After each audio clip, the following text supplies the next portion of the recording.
Hey everyone, welcome back.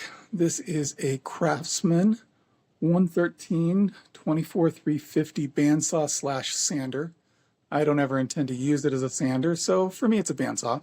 I picked this up used from a couple that was moving and decided they didn't want to move the bandsaw, so I ended up getting a pretty good deal on it, but it did come with some issues. So first off, the table here was a little bit rusty in spots, not very smooth.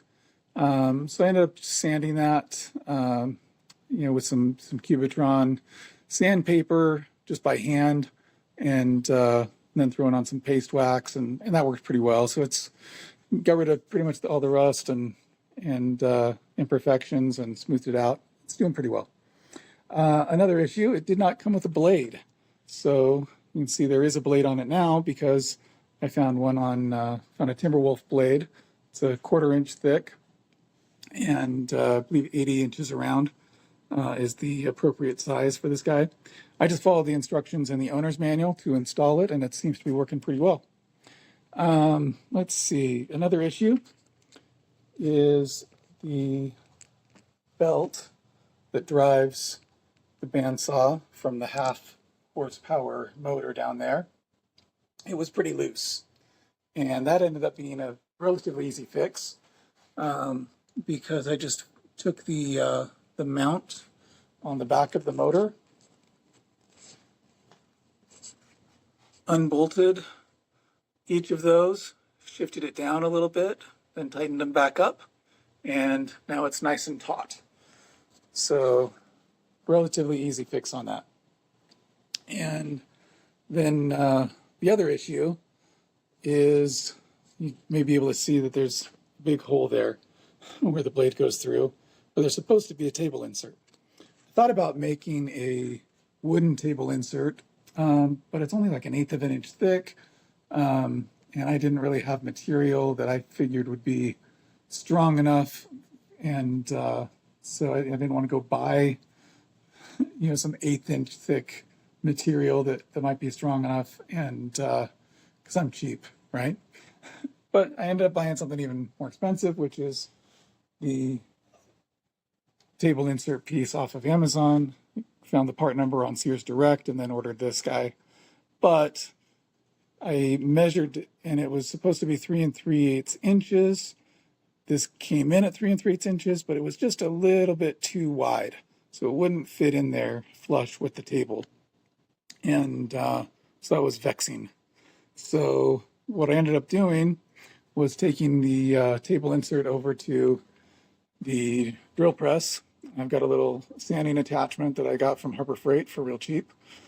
And so I ended up just sanding off the edge on 1/2 of it, give or take, and then kind of smoothing it out.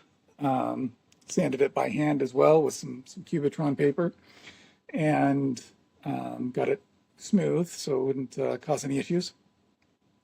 But then I had bare metal, and so didn't want it to just rust, so I decided to paint it. So I got some black spray paint, and I figured, hey, I'll just put it in a box to spray it with, but I didn't have any way to secure the table insert so that it would stay upright and that the paint would go where I wanted to go.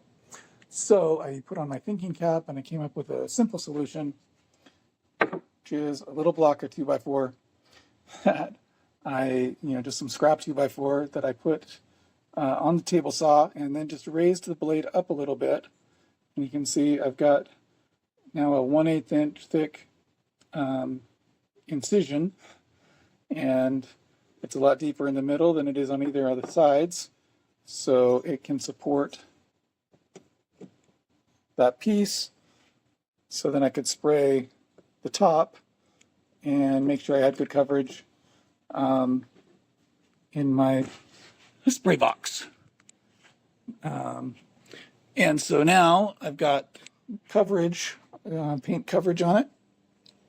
Unfortunately, I was a little overzealous on the painting, and so you can see it, the paint ran a bit on both sides, but you know what? That's not really going to hurt too much, probably.